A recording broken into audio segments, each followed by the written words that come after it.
semua. Atas asumsi Graho, Restu Ide Sangyang Widiwasa, pada hari ini Senin 22 September 2023 bertempat di Hotel Orange Denpasar, Bali. KPA Bali aman, PW aman, dan SLPP beserta perwakilan dari Region Bali, Nusa Tenggara Barat, dan NTT dapat berkumpul semua di sini dalam rangka melaksanakan konferensi tenorial Region Bali Nusra 2023, yaitu untuk mewujudkan keadilan sosial ekologis melalui pembaruan agraria dan pengelolaan alam, sumber daya alam, yang dilaksanakan secara offline dan online. Acara ini diikuti sebanyak kurang lebih 127 orang, terdiri dari komunitas organisasi non-pemerintah dan akademisi. Adapun dari 127 orang itu adalah kurang lebih 23 dari Region Bali yang sampai saat ini masih kita tunggu, Region NTB, Lombok dan Sumbawa sebanyak 13 orang, dan Region NTT, Sumba, Flores Timur, Flores Barat, dan Flores Tengah sebanyak 91 peserta. Kepada yang terhormat tim kerja nasional yang hadir pada hari ini yang diwakili oleh Ibu Asti, para pemantik yang hadir pada hari ini secara online, kepada seluruh peserta diskusi yang hadir pada hari ini, dan para fasilitator, moderator yang akan memandu dan memfasilitasi acara dari awal hingga selesai.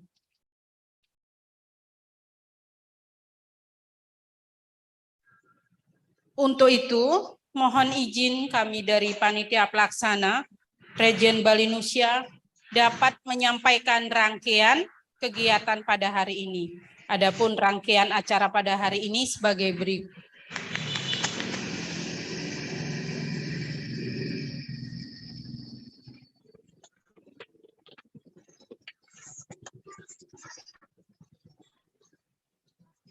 Yang pertama adalah pembukaan. Yang kedua, kita akan menyanyikan lagu Indonesia Raya. Yang ketiga adalah doa bersama. Yang keempat, sambutan dari perwakilan Wahana Lingkungan Hidup Walhi sekaligus akan membuka acara kita pada hari ini. Yang kelima adalah pemaparan dari pemantik yang akan dipandu oleh moderator.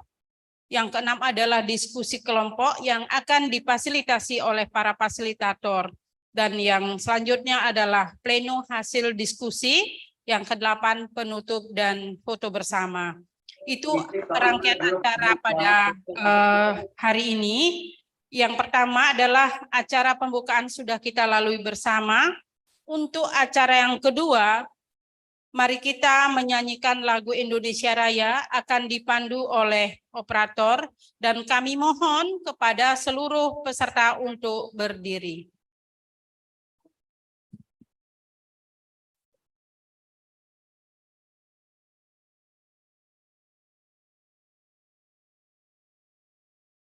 Yang ikut jong nggak usah berdiri.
Kita bersatu, Indonesia bersatu. Hiduplah tanahku, hiduplah negeriku, bangsaku, rakyatku semuanya.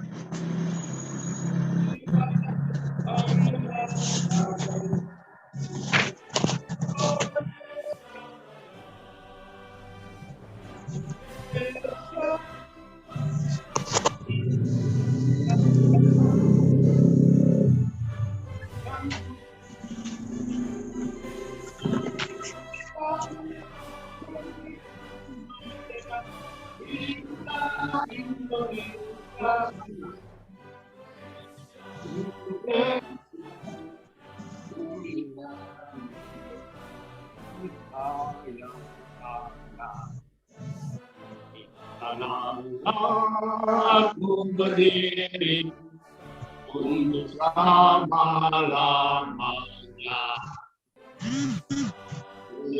Tanah pusaka, pusaka kita semuanya. Marilah kita mendoa Indonesia bahagia. Tanahnya, surah jiwanya, bangsanya, rakyatnya, semua.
Amin.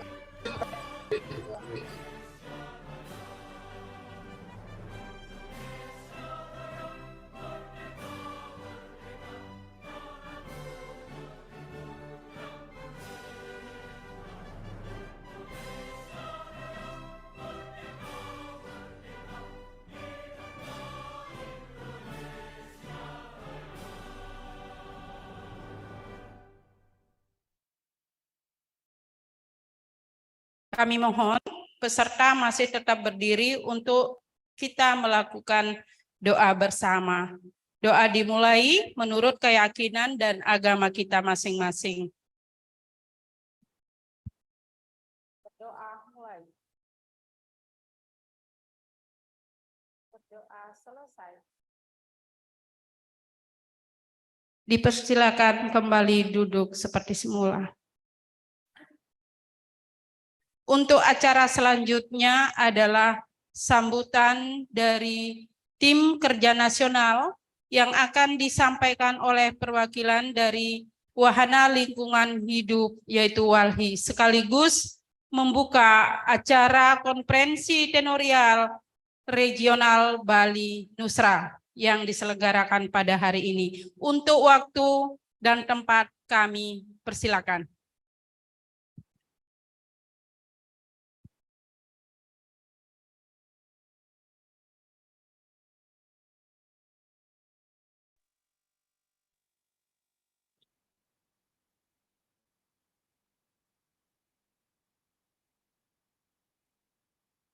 Selamat pagi teman-teman di seluruh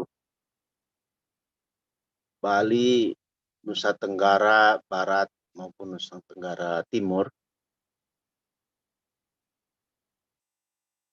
Assalamualaikum warahmatullahi wabarakatuh. Salam adil dan lestari.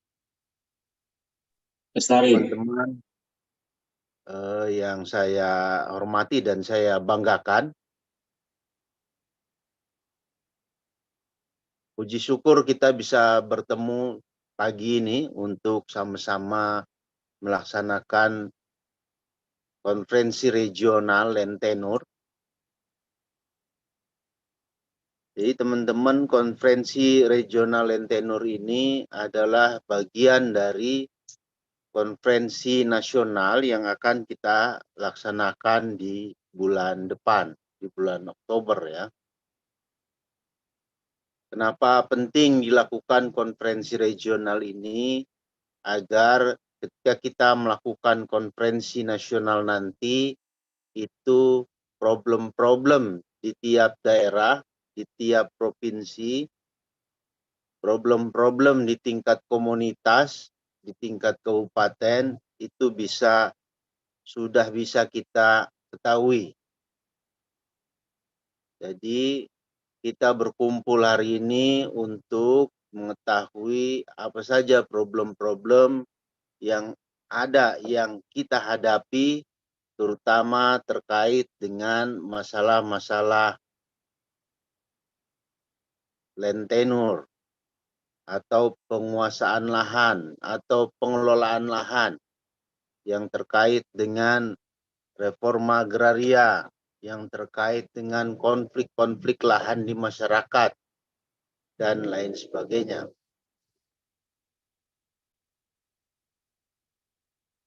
Setelah kita merumuskan masalah, mudah-mudahan kita juga dapat merumuskan apa-apa saja yang harus kita lakukan ke depan. Apa-apa saja yang dapat kita majukan sebagai agenda kita bersama untuk 5 tahun ke depan. Jadi hasil konferensi ini kira-kira nanti selain kita akan lakukan, kita akan tindak lanjuti, juga akan kita bawa kepada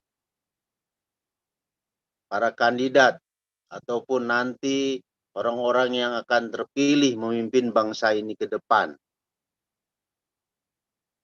Sehingga apa-apa yang kita rumuskan hari ini dan nanti di konferensi nasional nanti itu dapat menjadi agenda kita bersama-sama ya, yang kita kawal juga bersama-sama.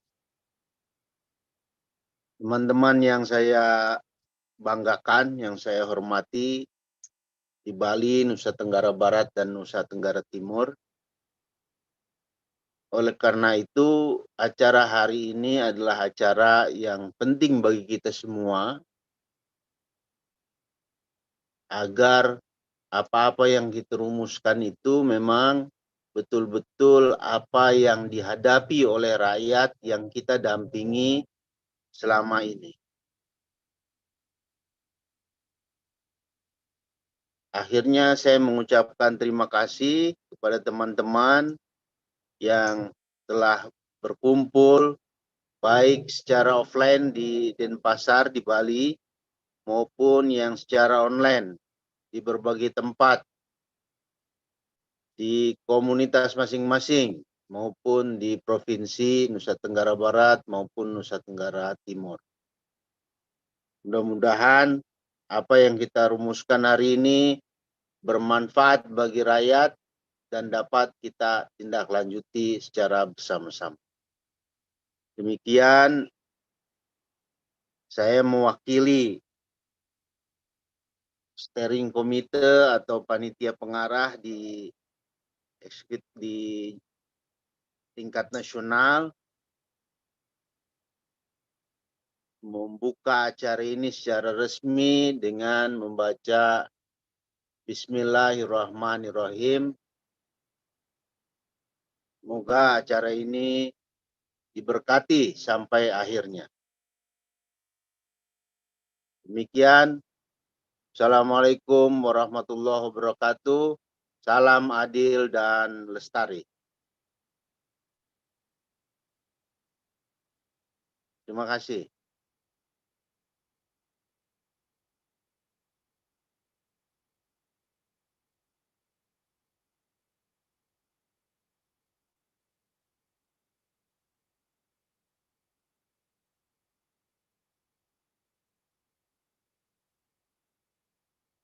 Untuk selanjutnya, acara pemaparan pemantik dan diskusi, kami akan serahkan kepada moderator dan fasilitator untuk memandu atau memfasilitasi acara tersebut. Sebagai penutup acara pembuka, kami aturkan panganjali umat. Om Santi, Santi, Santi. Om.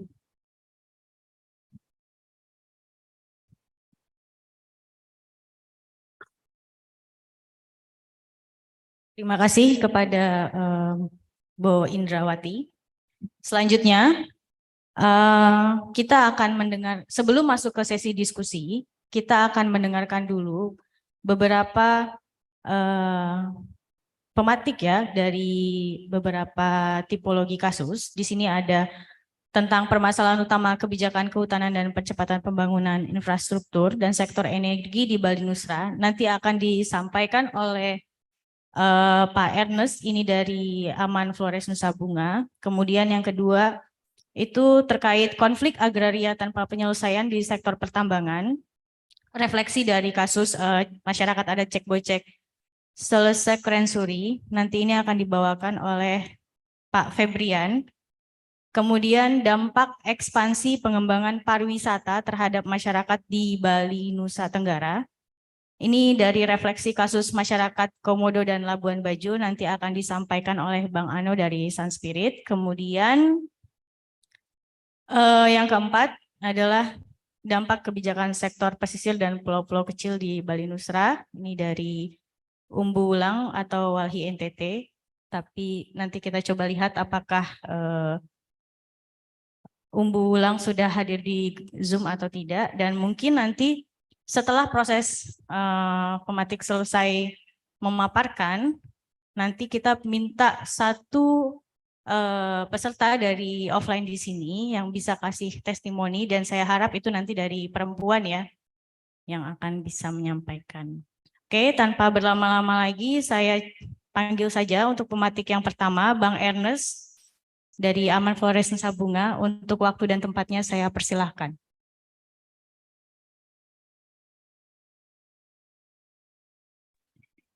Oke, selamat siang untuk kita semuanya. Siang Bang, mungkin kalau sinyalnya bagus bisa sambil open kamera.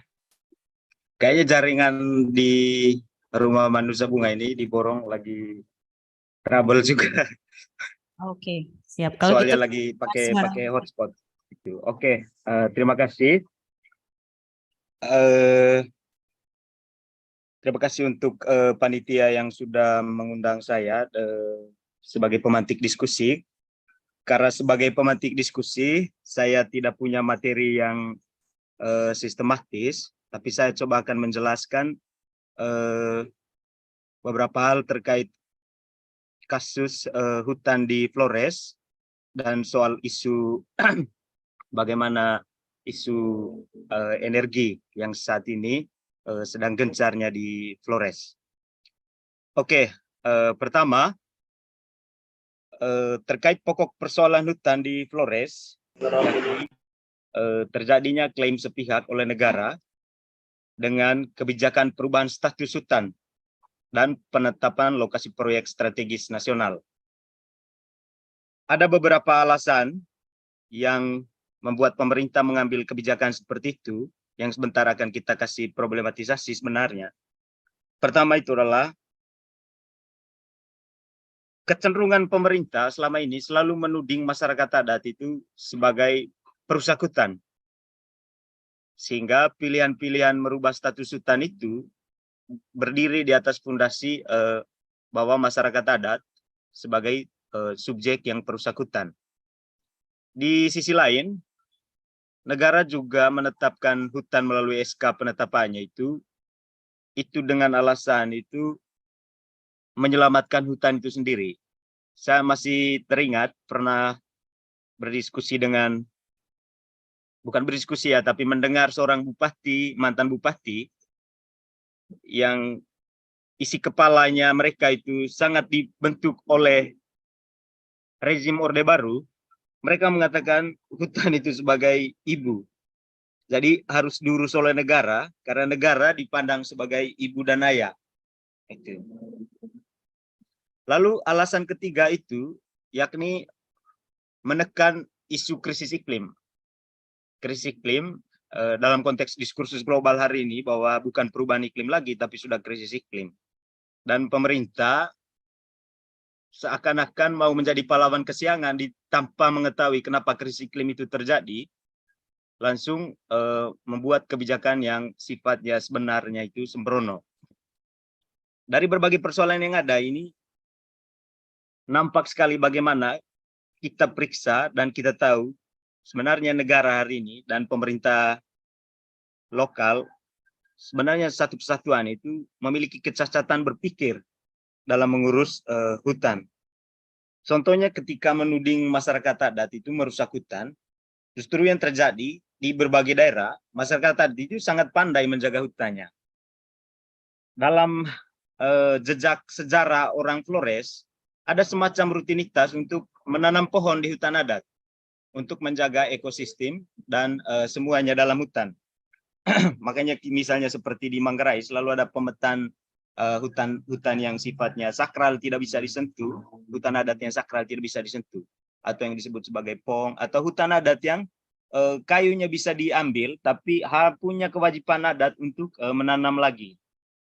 Berikutnya adalah soal alasan negara bahwa hutan itu dijadikan membiarkan hutan itu dikelola negara. Hal ini sebenarnya sudah dilakukan oleh masyarakat adat. Kerusakan hutan bagi masyarakat adat di Flores adalah kerusakan kehidupan. Sehingga mereka punya kewajiban dalam diri untuk menjaga hutan itu sendiri. Banyak kasus di beberapa kampung juga, mereka sangat pandai dalam menjaga hutannya, untuk menjaga ekosistem. Karena kalau seandainya ekosistem itu rusak, ya akan terjadi, kalau kita pakai bahasa teman-teman kalangan Marsian itu, yang disebut sebagai keretakan metabolik. Artinya bahwa ketika hutan mengalami kerusakan, maka otomatis ekosistem masyarakat adat di dekat hutan itu akan mengalami kerusakan. Sehingga ketika rusak, maka basis material kehidupan mereka itu akan mengalami ke arah-arah yang lebih buruk. Lalu berikutnya hari ini negara dengan mefundasikan alasannya itu bahwa sudah terjadi krisis iklim. Sebenarnya untuk Indonesia, saya rasa agak runyam ya ketika kita bicara tentang krisis iklim. Karena sungguhnya persoalan lingkungan itu bukan persoalan kita Indonesia, tapi yang paling jahat merusak lingkungan hidup, merusak bumi hari ini itu adalah negara-negara industrial. Misalnya sebut saja kayak Jerman, Inggris, Prancis, dan negara-negara besar. Dan buktinya itu data dari Oxfam beberapa tahun lalu menunjukkan bahwa 10% orang terkaya di dunia itu menghasilkan setengah lebih gas emisi dari bahan bakar fosil. Lalu 50 orang termiskin di dunia yang berjumlah 3,5 miliar orang itu hanya menghasilkan 10% gas emisi. Jadi krisis iklim adalah kerja kapitalisme di dunia dalam rangka mengakumulasi keuntungan dan sentralisasi kekayaan mereka. Sehingga tanggung jawabnya itu alih-alih kepada mereka, tetapi mereka menyiapkan dana lalu dilimpahkan kepada negara-negara ketiga. Itu, dan ya kita terjebak dalam mekanisme cara kerja yang dibuat oleh negara-negara besar. Lalu persoalan berikutnya adalah bagaimana keberadaan masyarakat adat dalam melihat hutannya diubah statusnya oleh negara. Nah, fakta sosiologisnya dalam konteks Flores, maka persoalan kebijakan hutan di lintas Flores ini mungkin terdapat 15 kasus ya, 15 kasus yang diubah statusnya menjadi hutan lindung dan semacamnya atau menjadi target proyek strategis nasional. dan itu menyebabkan konflik dengan masyarakat adat itu yang cukup parah. Namun, dalam konteks persoalan itu, masyarakat adat dihadapkan pada beberapa hal, seperti tidak perlu dipeduli dengan perubahan status hutannya. Sebenarnya banyak sekali, kalau kita riset secara serius, banyak sekali hutan-hutan adat itu yang tidak diketahui oleh masyarakat adat setempat bahwa SK hutan itu sudah diambil alih oleh negara menjadi hutan lindung lah, hutan apa segala macam. Dan itu menjadi sebenarnya itu adalah wilayah adat dari masyarakat adat setempat. Kedua itu adalah ada ketakutan secara individual subjek yang patuh pada hukum ya, sehingga perampasan hutan oleh negara dianggap biasa saja, sehingga menghilangkan keberanian kolektif dari masyarakat adat dalam melakukan agenda perlawanan. Lalu ketiga itu adalah saya membahasakannya itu semacam lemah atau berkurangnya politik pengetahuan dari civil society pada umumnya mengenai hutan. Misalnya pertama, dalam pengalaman yang cukup terbatas, ketika membahas hutan dengan warga yang mana hutannya itu sudah diambil oleh negara melalui penetapan SK atau untuk proyek strategis, maka ada kecenderungan masyarakat melihat berbagai perangkat pengetahuan yang ada itu yang disosialisasikan oleh banyak kelompok-kelompok civil society itu sebagai agenda proyek semata, bukan agenda penyadaran untuk membentuk kesadaran mereka bahwa ini harus dikembalikan hutan sebagai hak dari masyarakat adat setempat. Lalu berikutnya itu adalah ada kecenderungan juga bahwa ketika hutan itu bisa diperjuangkan kembali kepada masyarakat adat, maka mereka menafsir itu sebagai wilayah yang bisa sebebas-bebasnya oleh mereka untuk dikerjakan, tidak mengembalikan dimensi historisnya bahwa hutan adat itu setelah dikembalikan ya harus dijaga, tapi ada kecenderungan cara berpikir masyarakat itu bahwa ya kalau dikembalikan ya kita bisa sebebas-bebasnya. Nah, itu mungkin untuk persoalan hukum, persoalan hutan di Flores, di mana di dalamnya itu negara gagal paham melihat hutan. Di sisi lain banyak dilema-dilema yang terjadi karena terjadinya intervensi proyek-proyek strategis nasional yang diperjuangkan bahkan mencaplok hutan adat masyarakat setempat. Lalu terkait persoalan energi di Flores, yang pertama begini. Tahun 2017 kalau tidak salah itu Kementerian SDM itu mengeluarkan SK penetapan Flores sebagai pulau geotermal, dan beberapa tempat itu menjadi target untuk pembangunan seperti Vaisano, Pocoleo, Kokailange, Detusoko, Mataloko, dan lain-lain. Ada yang menyisakan begitu banyak persoalan seperti terjadinya sumburan lumpur yang ada seperti di Mataloko dan lain-lain itu. Dan yang terjadi hari ini adalah warga di tempat rencana pembangunan proyek energi itu menolak. Itu pertanyaannya itu adalah mengapa mereka menolak? Tudingan terhadap warga itu adalah mereka menolak pembangunan, anti pembangunan. Padahal itu salah sasaran. Yang ditolak itu adalah soal tata kelola dan soal tata cara dan soal tempatnya. Tempatnya itu yang ditolak. Misalnya kayak di Vaisano dan Pocoleo, itu masa bangun geotermal itu di dalam rumahnya masyarakat adat gitu. Kan itu kacau sebenarnya. Itu. Di sisi lain, ini penting juga untuk menjadi perjuangan bersama bahwa dalam berbagai wacana selama ini dari teman-teman aktivis, civil society dan semuanya itu melihat PLTP ini bukan sebagai energi baru terbarukan. Tapi pemerintah mengeluarkan undang-undang energi baru terbarukan itu sebagai undang-undang yang baru, dan PLTP masuk di dalamnya, terregistrasi dalam undang-undang baru terbarukan itu. Nah, makanya persoalannya itu adalah untuk mengadvokasi di tingkat publik dan warga bahwa penting membangun basis argumentasi yang kuat untuk mengkanter narasi regulasi pemerintah. Bahwa memang dalam konteks global, referensi-referensi yang mana yang bisa menjelaskan bahwa PLTP ini bukan energi baru terbarukan, tapi dia masih masuk dalam kategori energi energi fosil. Lalu ketiga itu adalah soal kebutuhan energi di Flores, benarnya sudah sangat memadai. Tapi kenapa negara masih sangat mengambisi? Karena kalau kita mengacu pada bagaimana akumulasi keuntungan dalam konteks politik ruang, Flores itu ruang satu kesatuan ya. Di dalamnya itu terdapat industri pariwisata, industri pertambangan dan lain-lain. Jadi sebenarnya energi listrik ini bukan untuk kebutuhan warga sebenarnya, tapi untuk menopang ambisi pemerintah membangun Bali baru di Flores, secara khusus spesifiknya itu di Labuan Bajo. Labuan Bajo itu sangat membutuhkan energi listrik yang kuat karena itu dia masuk dalam kategori pembangunan pariwisata super prioritas.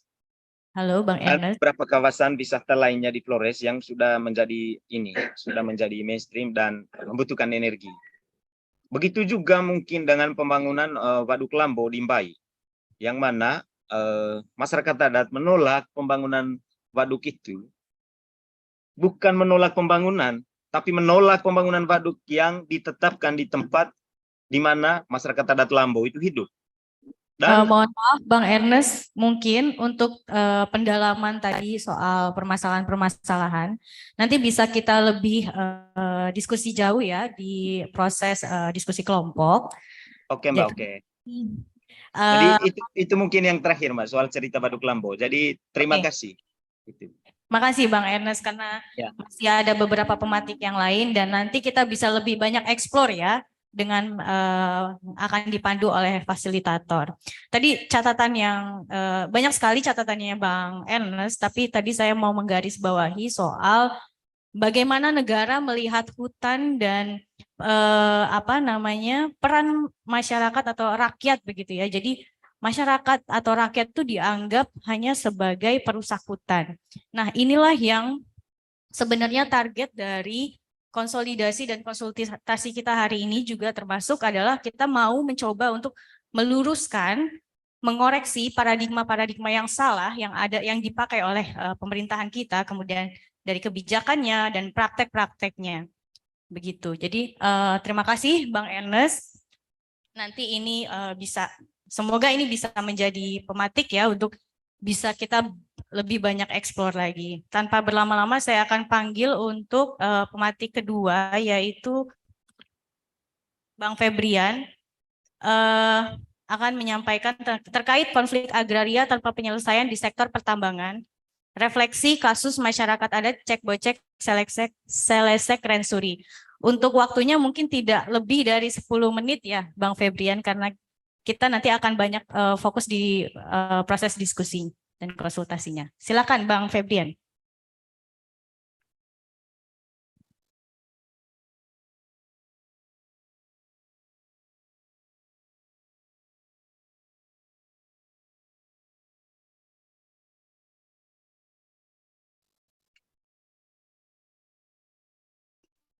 Halo, apa Bang Febrian sudah bisa on kamera dan audionya?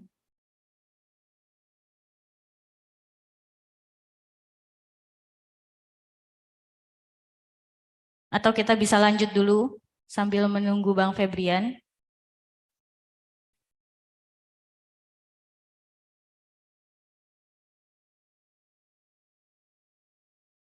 Oke, kita lompat dulu ya. Mungkin masih ada kendala teknis di lokasi. Kemudian kita coba lanjut ke dampak ekspansi dan pengembangan pariwisata. Tadi Bang Ernest sempat menyinggung soal permasalahan pariwisata ya, termasuk yang di Komodo dan di Labuan Bajo. Nah, ini mungkin nanti akan lebih dalam disampaikan oleh Bang Ano dari Sun Spirit terkait dampak ekspansi pengembangan pariwisata terhadap masyarakat di Bali Nusa Tenggara, khususnya untuk kasus yang masyarakat Komodo dan Labuan Bajo. Silahkan Bang Ano, waktu dan tempatnya saya persilakan. Baik, selamat pagi teman-teman. Apakah suara saya bisa didengar? Bisa. Oke. Pertama mungkin saya minta izin untuk share screen ya. Bisakah?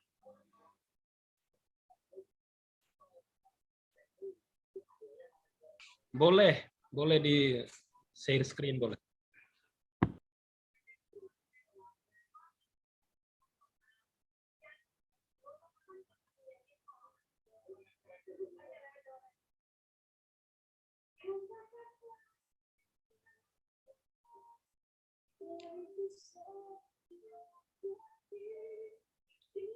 Apa sudah bisa dilihat tampilan layarnya?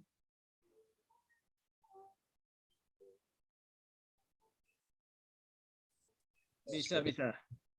Ya, Oke. bisa dilihat dengan baik. Lanjut. Ya Bang, sudah bisa kami lihat. Silahkan Bang. Waktunya tidak boleh lebih dari 10 menit ya Bang. Mohon maaf. Ya, singkat saja. Oke, pertama terima kasih karena telah mengundang kami untuk berbicara memantik diskusi kita dalam prakonferensi tenorial ini. Judul materi yang kita usulkan untuk menjadi bahan perbincangan kita hari ini adalah dirampas dari warga atas nama konservasi, lalu diserahkan kepada perusahaan-perusahaan atau kepada investor atas nama pariwisata.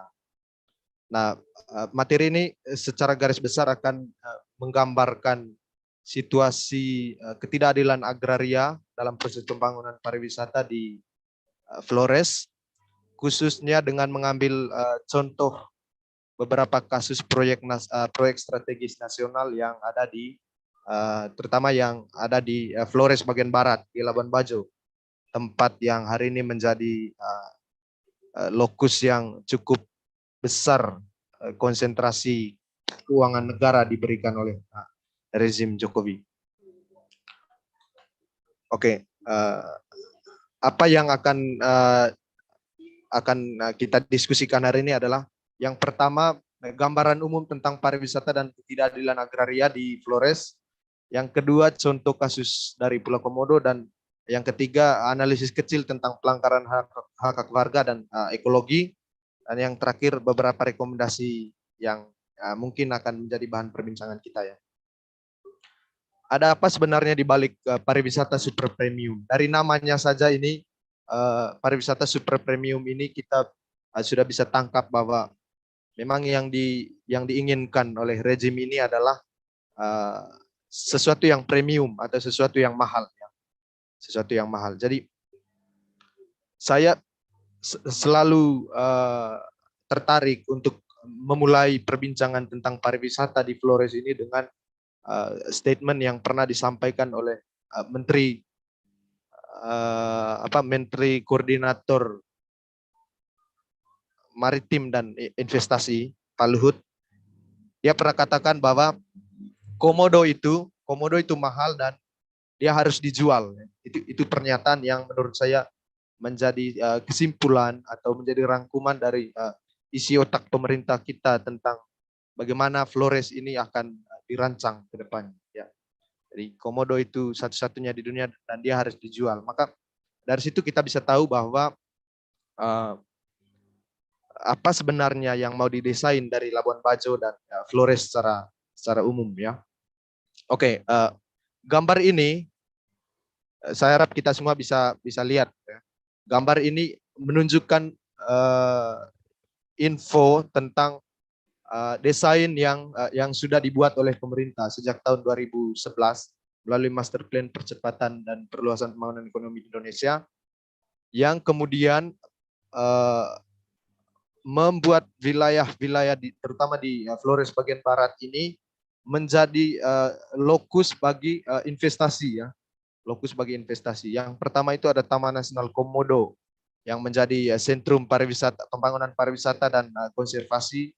Lalu daratan Labuan Bajo dan juga beberapa kecamatan lain di luar itu juga termasuk di kabupaten-kabupaten lain tempat tempat investasi itu akan dirancang oleh pemerintah. Ya. Ada yang sudah dibangun, juga ada yang masih dalam tahap perencanaan. Oke, kita lihat contoh kasus di Pulau Komodo ya. Tadi saya sampaikan di awal bahwa tanah di Flores, tanah di Kepulauan Flores ini dirampas oleh pemerintah, oleh negara atas nama konservasi.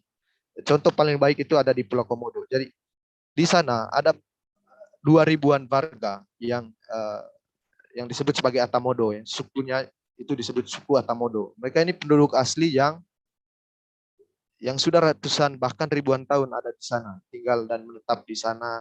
Lalu mereka punya sistem adat tersendiri, bahasanya tersendiri, termasuk juga sistem pembagian tanah ya, yang mirip seperti orang-orang Manggarai di Flores bagian barat. Mereka punya sistem pembagian tanah lingko atau lodok ya. Lingko atau lodok itu kayak apa namanya spider web ya. Jadi tanah itu dibagi untuk dikelola oleh warga, jadi dibagi oleh otoritas adat untuk dikelola oleh warga ya. Seperti itu. Lalu pada tahun 1980 kita tahu bahwa wilayah itu kemudian atau kawasan itu kemudian dijadikan sebagai kawasan konservasi atas nama Taman Nasional, Taman Nasional Komodo. Dengan status seperti itu, maka warga di sana dipaksa, ya, saya ulangi, dipaksa untuk hanya tinggal di dalam satu kantong kecil yang saat ini kita kenal sebagai Kampung Komodo, ya, Desa Komodo. Luasnya cuma 17 hektar. Padahal sebagian besar wilayah itu adalah tempat tinggal dan pemukiman dan lahan pertanian mereka. Jadi mereka ini asal usulnya itu adalah masyarakat agraris atau petaninya. Tetapi sejak tahun 1980 tanah-tanah mereka diambil, dirampas, lalu mereka dipaksa untuk tinggal dalam enklave atau kantong kecil yang tidak hari ini sudah tidak bisa diperluas lagi, cuma 17 hektar. Ya. Selain itu, ada juga pembagian zonasi di dalam kawasan itu yang membuat mereka tidak bisa bergerak bebas, termasuk untuk menangkap ikan misalnya. Ya. Oke. Lalu tanah-tanah yang sudah dirampas itu sayangnya atas nama konservasi diambil dari warga, tetapi atas nama pariwisata diberikan kepada perusahaan-perusahaan swasta. Diberikan kepada perusahaan swasta dengan skema izin usaha pemanfaatan sarana wisata alam atau IUPSWA. Jadi ada dua jenis izin pengusahaan pariwisata alam dalam Taman Nasional. Yang pertama itu izin usaha penyediaan jasa wisata. Yang kedua izin usaha penyedia sarana wisata. Jadi di dalam kawasan ini setidaknya hari ini ada lebih dari 2 perusahaan ya. Di Pulau Komodo sendiri ada PT KWE, Komodo Wildlife Ecotourism, yang juga punya konsesi lahan di Pulau Padar. Dia ini sama dengan PT Flubamora dan mitranya yang punya konsesi di Taman Nasional di Pulau Komodo juga di Pulau Padar. Lalu di Pulau Rinca ada PT Segara Komodo Lestari. Di pulau kecil ini yang namanya Pulau Tatawa ini ada PT Sinergindo Niaga Tama. Ini 3 perusahaan yang masih mengantongi izin di dalam kawasan ini, tetapi ya, untuk sementara sampai hari ini belum membangun apa-apa di dalam karena perlawanan yang gelombang perlawanan yang cukup kuat dari publik ya, terutama juga dari Atamodo sendiri. Ya. Yang menarik itu adalah pernyataan dari mama-mama ini ya. Mereka bilang kalau tidak lagi dipakai untuk konservasi daripada dikasih ke perusahaan, lebih baik kami kelola sendiri. Jadi ini adalah tuntutan yang menurut kami menjadi poin paling penting dari apa yang disebut sebagai reforma agraria. Ya, distribusi lahan itu mesti dilakukan secara adil kepada warga, bukan malah diberikan kepada perusahaan ya. Oke. Lalu kasus-kasus lain yang bisa kita singgung di sini adalah yang pertama itu ada penghancuran ekosistem hutan dan konflik dengan warga di hutan Bobosie, Labuan Bajo.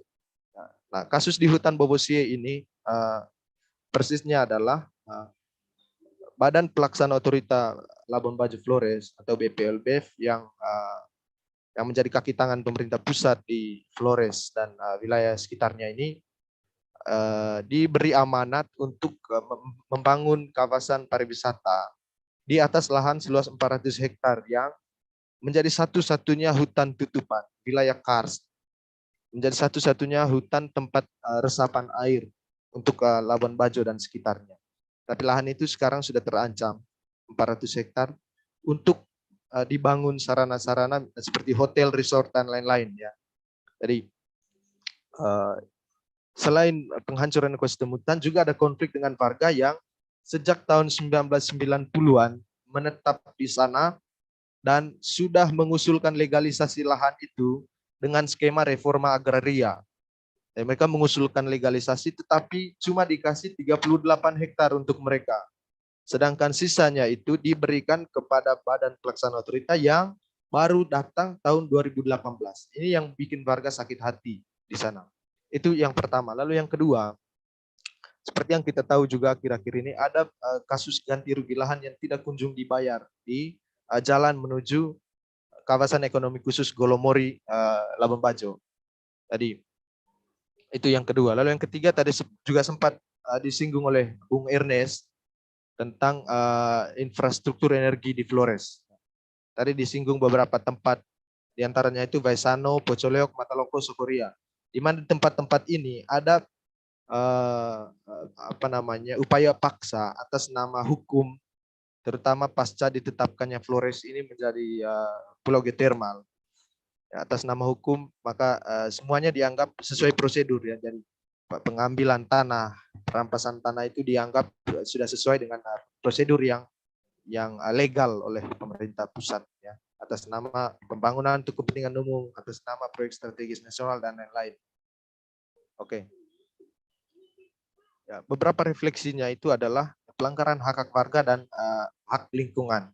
Jadi ada pencaplokan dan penggusuran warga atas nama konservasi.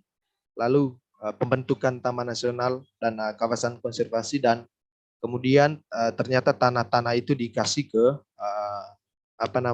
ke perusahaan atau investor. Lalu penyerahan kawasan konservasi itu dan sumber daya publik kepada pelaku bisnis tertentu itu kemudian mengabaikan hak warga setempat dan juga justru membahayakan konservasi. Nah, jadi warga sendiri mengaku bahwa yang paling tahu tentang bagaimana menjaga ekosistem komodo misalnya, itu mereka sendiri. Jadi negara yang datang bak juru selamat itu ternyata ya tidak bisa membuat desain konservasi yang sama seperti apa yang dibayangkan oleh warga yang ribuan tahun udah tinggal bersama dengan komodo misalnya. Ya. Lalu apa yang bisa disimpulkan dari situ ya, pariwisata di Flores dalam puluhan tahun terakhir ini bisa dikatakan sebagai pariwisata yang tuna HAM dan tuna ekologi, tidak menghargai hak asasi manusia, juga tidak menghargai ekologi, juga mengancam citra pariwisata karena banyaknya pelanggaran-pelanggaran HAM. Dari dimensi HAM, apa yang sudah dilanggar misalnya itu adalah hak-hak atas tanah, hak atas air, hak atas mata pencarian, hak atas ruang hidup yang layak, yang nyaman, hak sosial budaya, hak pembangunan, dan masih banyak lagi hak-hak yang dirampas oleh negara ya. Gambar yang di sebelah atas ini adalah gambar komodo yang menghadang truk di Pulau Rinca beberapa tahun lalu ketika dibuat pembangunan elevated deck di sana ya, dengan konsep Jurassic Park kayak di film-film itu. Lalu gambar yang di sebelah bawah ini adalah gambar hutan Bobosie. Bisa dibayangkan hutan seluas 400 hektar ini yang menjadi hutan tutupan bagi kota Labuan Bajo ini kemudian nanti akan dirusak untuk dibangun begitu banyak sarana wisata ya. Nah, yang terakhir rekomendasi umum dari kami. Yang pertama itu adalah reforma agraria yang sejati, yang sesuai dengan asas distribusi yang adil kepada warga dan bukannya berorientasi pada investasi. Lalu yang kedua, beberapa rekomendasi khusus untuk kasus pariwisata di Flores. Yang pertama itu adalah segera mengambil langkah konkret untuk memediasi penyelesaian konflik agraria di tempat-tempat tadi. Lalu yang kedua, memberi masukan kepada pemerintah atau desakan kepada pemerintah untuk mengarusutamakan hak asasi manusia dalam pembangunan pariwisata, terutama kepada Presiden yang sebentar lagi akan berakhir ini, kepada Kemenko Kemaritiman dan Investasi, Kementerian LHK, Kementerian Pariwisata, juga Kementerian ATR BPN yang paling dekat urusannya sama tanah ini. Lalu yang terakhir itu adalah kita juga mesti memperkuat konsolidasi, terutama untuk pendidikan publik kepada stakeholder pariwisata, termasuk perusahaan-perusahaan dalam negeri, juga wisatawan-wisatawan dalam negeri dan wisatawan asing, supaya Indonesia bisa mengembangkan pariwisata dengan kesadaran ekologis dan kesadaran akan ya, hak-hak asasi manusia. Saya kira itu saja beberapa hal yang bisa saya sampaikan di sini. Hal lain mungkin nanti akan ditambahkan, dilengkapi oleh teman-teman sekalian. Sekian dan terima kasih. Terima kasih banyak Bang Ano. Jadi atas nama konservasi, lagi-lagi itu merebut hak-haknya masyarakat. Jadi eksklusif sekali konservasi ini ya, sangat eksklusif, sentralistik. Padahal tadi kalau kita lihat Bang Ano itu sempat mention ya, ada yang namanya sistem pembagian ruang yang dimiliki masyarakat. Ada kearifan lokal yang dimiliki masyarakat, pengetahuan tradisional. Dan tadi mungkin kalau Bapak Ibu sempat dengar ada kata-kata yang namanya lingko. Jadi bagaimana sebenarnya masyarakat punya sistem sendiri gitu untuk mengelola wilayahnya. Dan sebenarnya menyambung dengan konsultasi dan konsolidasi kita hari ini, sebenarnya apa sih yang bisa didorong dari tingkat tapak gitu ya, secara kelembagaan struktural, kulturalnya ya, agar mewujudkan keadilan sumber daya alam dan agraria. Jadi nanti mungkin di proses-proses diskusi selanjutnya bisa juga kita mengeksplorasi sebenarnya praktik-praktik baik apa yang sudah dilakukan masyarakat, dan itu sangat jauh lebih bisa memastikan kehidupannya masyarakat, hak-haknya dan sebagainya dibanding dengan skema-skema yang dimiliki atau kebijakan-kebijakan yang dimiliki pemerintah. Oke, karena juga waktu sudah sangat sempit, saya langsung saja ke Bang Ernest, ke Bang Febrian. Apakah sudah hadir Bang Febrian? Sudah bisa terhubung? Bagaimana teman-teman yang di Aman Nusa Bunga, apakah Bang Febri? Oh, NTB. Aman, teman-teman aman yang di NTB, bagaimana? Apakah bisa terhubung dengan Bang Febri? Oke, jadi di sini juga sudah ada perwakilan dari Sumbawa. Jadi Pak Jasardi mungkin akan memberikan sedikit gambaran tentang kasus yang dicek bocek ya Bang ya. Silahkan. Baik, terima kasih. Selamat pagi. Salam sejahtera buat kita semua. Mohon maaf terlambat, baru landing pesawat, baru masuk ruangan. Bapak Ibu semua yang saya banggakan pada hari ini, kami sebenarnya mewakili secara keseluruhan di di Aman Sumbawa. Yang pertama, masyarakat adat ini selalu menjadi tantangan yang sangat luar biasa ketika mereka sangat kesulitan untuk mengakses ya. Akses dalam artian seperti kasusnya di berbagai masyarakat adat di semua, ada Cek Bocek, ada Puntu, ada Bakalewang Kanar, ada Spayong Tata dan seterusnya. Itu rata-rata dinamika konfliknya ada yang dengan kehutanan, ada yang dengan pertambangan. Nah, kalau di Cek Bocek sendiri dengan pertambangan itu sudah lama prosesnya, tetapi pada akhirnya begitu tekanan yang diberikan oleh masyarakat adat ini, masyarakat ini bahwa tidak boleh secara semena-mena ketika di situ ada masyarakat adat yang sedang berjuang dalam hal bagaimana kehadiran pemerintah. Tidak boleh situs-situs kuburannya dicaplok begitu saja, maka tuntutan mereka bagaimana pemerintah memberikan pengakuan dan perlindungan terhadap masyarakat adat ini. Nah, tantangannya sangat berat sekali sebenarnya. Yang kita butuhkan bahwa betul-betul pemerintah ini hadir di tengah masyarakat adat. Kenapa saya katakan pemerintah ini harus hadir di tengah masyarakat adat? Karena kalau tidak dengan cepat, saya konflik ini terus berlarut. Nah, yang sekarang ini khususnya di Nusa Tenggara Barat ya, memang kami punya peraturan daerah tentang pengakuan dan perlindungan masyarakat adat ini, tetapi eksekusinya sangat susah sekali. Tidak ada tindak lanjut dari pemerintah, tetapi memang kalau yang khusus kasusnya Cek Bocek ini, tanggal 25 Juli yang lalu, bahwa Komisi Nasional Komnas HAM telah memfasilitasi untuk mencari jalan keluar antara pihak PT Newmont atau Aman dengan masyarakat adat itu tertuang dalam sebuah kesepakatan. Tidak cukup, harus pemerintah daerah memberikan pengakuan dan perlindungan terhadap masyarakat adat. Nah, terus yang kedua, menyangkut dengan kasus-kasus di Kutanan.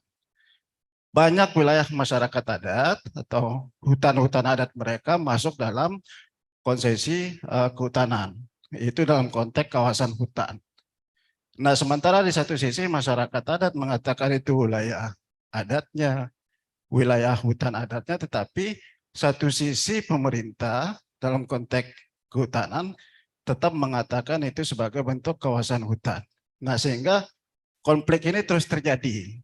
Tidak ada ujung pangkalnya, masyarakat terus bertahan di lokasi, bahkan contoh kasus saat ini yang di masyarakat Tatar misalnya, itu sudah ada komitmen antara masyarakat difasilitasi oleh Komnas HAM di tingkat secara keseluruhan, secara umum, tetapi masih juga oknum-oknum dari kehutanan itu yang merasa bahwa ini seolah-olah tidak ada terus melakukan tekanan-tekanan, padahal masyarakat adat ini hanya ingin butuh hidup saja di situ untuk mencari makan, sekedar mencari kebutuhan sehari-harinya, tapi selalu dilarang oleh negara.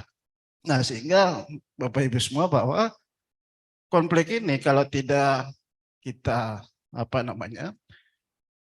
kita tidak selesaikan dengan berbagai bentuk rekomendasi diberikan kepada pemerintah, ya saya khawatir. Kita tahu persis apa yang terjadi di daerah kita, di wilayah Ampang sana, karena apa?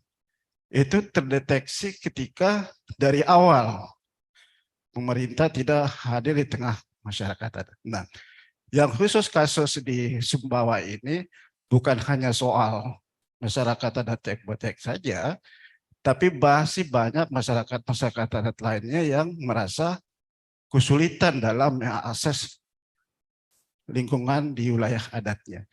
Terutama ada yang dengan kehutanan dan ada yang dengan pertambangan. Nah, makanya di dalam pertemuan kali ini rekomendasi kita bahwa harus ada secara umum pengakuan dan perlindungan masyarakat di Kabupaten Sumbawa, baik itu Sumbawa dan Sumbawa Barat, dan secara umum di Nusa Tenggara Barat segera untuk mengimplementasikan peraturan daerah nomor 11 tahun 2021 tentang pengakuan dan perlindungan masyarakat adat di NTB. Saya kira itu dari saya sebagai pengantar diskusinya. Hanya dua persoalan di sana, ya, persoalan dengan tambang dan kehutanan, dan ketika sulit mendapatkan pengakuan, dan keempat penghormatan mereka tidak begitu dihargai berbagai pihak, sehingga konflik ini terjadi terus-menerus, tidak ada kesudahannya. Terima kasih dari saya. Selamat pagi. Terima kasih banyak Pak Jasaldi. Jadi saya ambil poin penting sekali tadi dari pernyataannya Pak Jasaldi adalah ini sebenarnya perlu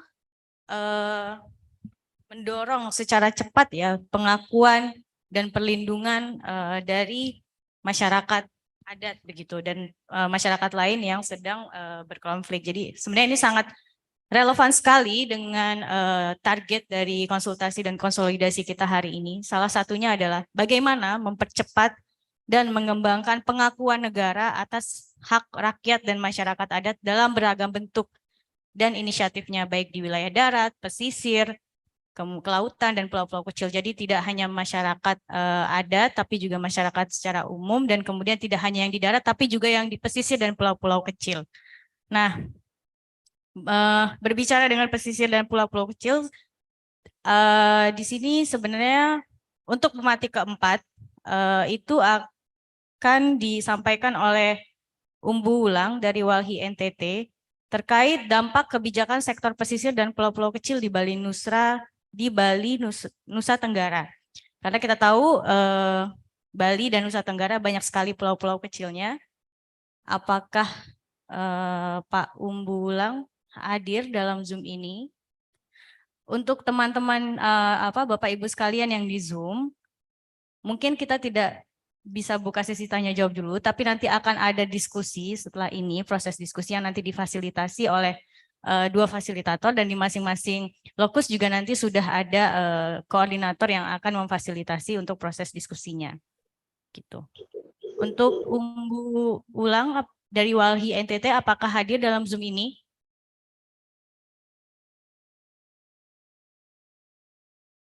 Tidak ya, sepertinya.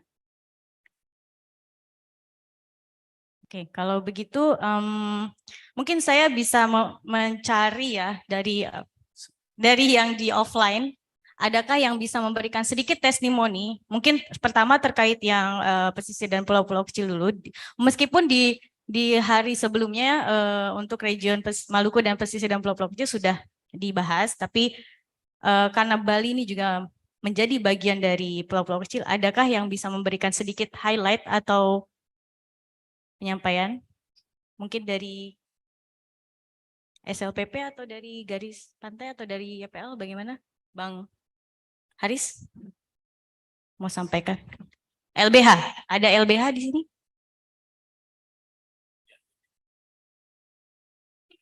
Boleh sedikit saja Mbak, sebagai testimoni ya, agar kita bisa mengetahui gambaran sedikit tentang kebijakan di pesisir dan pulau-pulau kecil. Nah, sorry banget sebenarnya untuk konteks ini menurutku teman-teman yang teman-teman SLPP, kemudian juga ada Wisnu dan lainnya udah lama ya terlibat dalam advokasi terkait dengan kebijakan-kebijakan yang di isu pesisir dan pulau-pulau kecil. LBH Bali dalam perjalanannya memang ikut terlibat dalam advokasi marin, tolak reklamasi juga ya dengan teman-teman jaringan, dan memang arah pembangunan pesisir dan pulau-pulau kecil khususnya di Bali dengan konteks pariwisata itu juga sama dengan apa yang teman-teman tadi sampaikan di konteks Nusa Tenggara. Eksploitasi di wilayah pesisir dan pulau-pulau kecil atas nama pariwisata itu terus terjadi dan dilanggengkan dengan kebijakan di waktu-waktu terakhir kita melihat juga perempuan ya, Mama Hermina Mawa, sedikit saja Ma. Baik, terima kasih.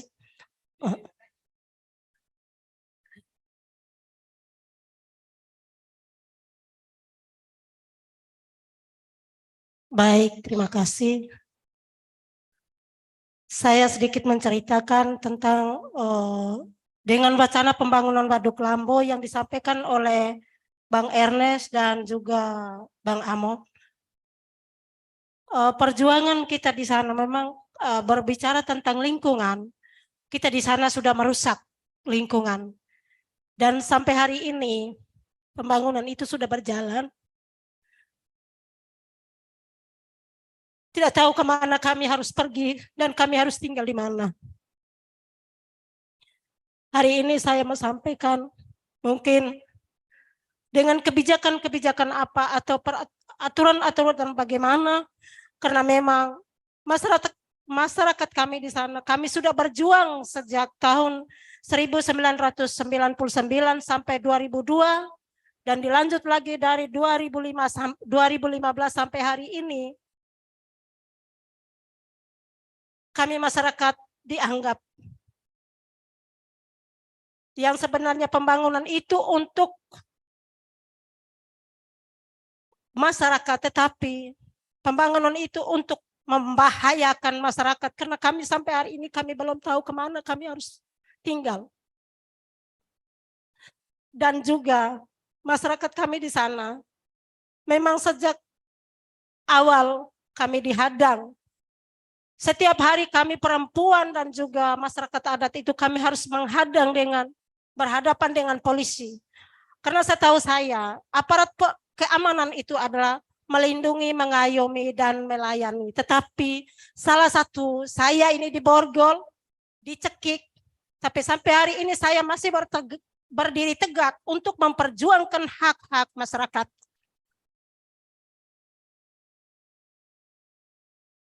Saya tidak mau masyarakat saya itu terlantar. Bagaimana? Di forum hari ini kita bersama-sama berdiskusi. Kami tidak mau. Memang pembangunan di sana sudah berjalan, tapi bagaimana caranya? Karena kami tidak ada tanah lagi. Memang sebenarnya kita di sana itu tanah masih luas. Tapi ada hak pemiliknya. Bagaimana cara kita mendekati satu persatu untuk relokasi kami, tapi sampai hari ini pun belum ada. Belum menjalankan itu, walaupun di pemerintah desa sudah membentuk dengan panitia relokasi, tetapi sampai hari ini belum terjawab.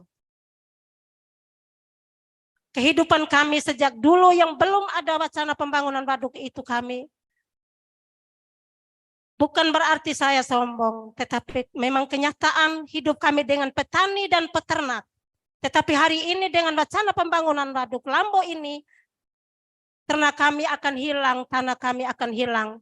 Sebenarnya tanah itu untuk menghidupkan masyarakat, tetapi digenangi oleh air, nanti kehidupan kami terlantar.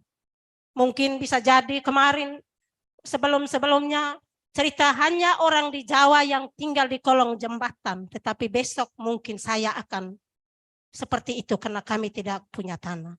Mungkin sedikit cerita. Terima kasih, selamat.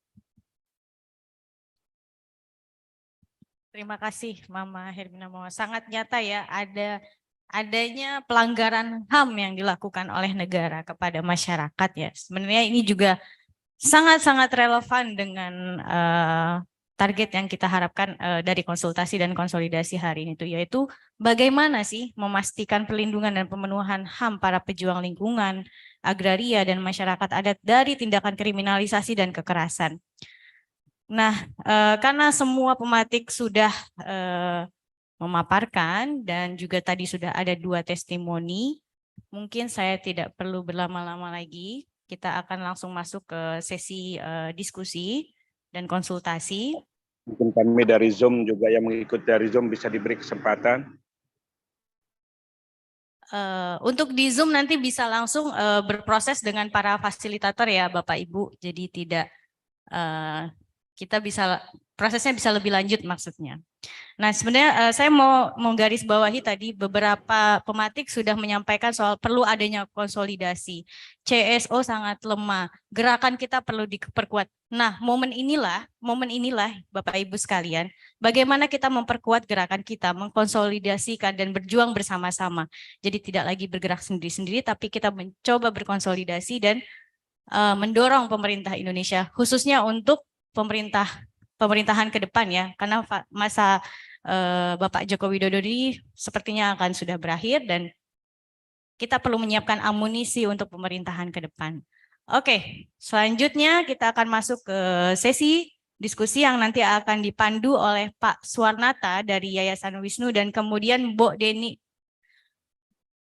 Made Puryati atau yang biasa dipanggil Bu Deni itu dari Aman Bali. Silahkan Bapak Suar dan Bu Deni, saya persilahkan.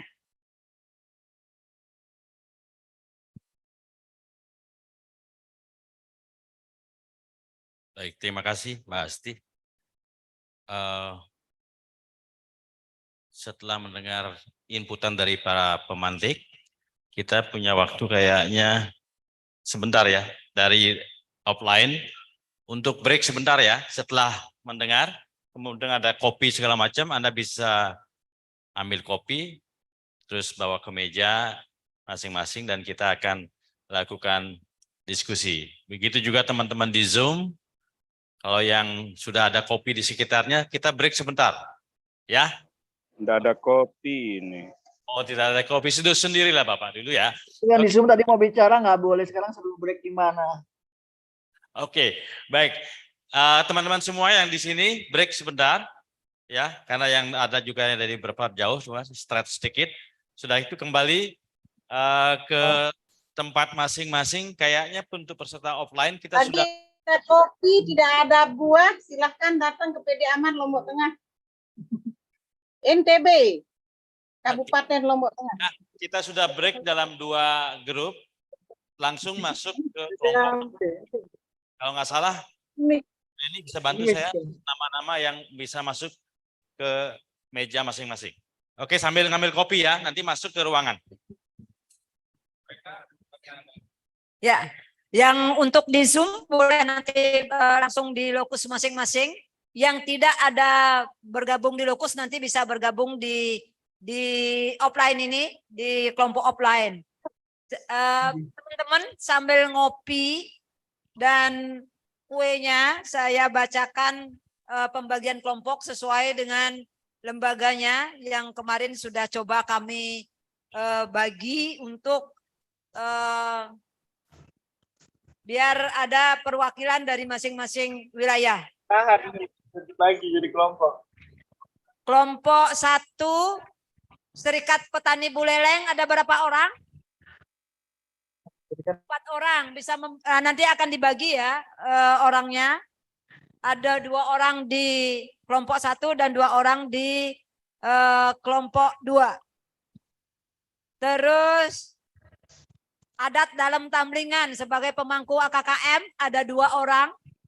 Mungkin nanti akan berbagi. 1 di kelompok 2 dan 1 di kelompok 1.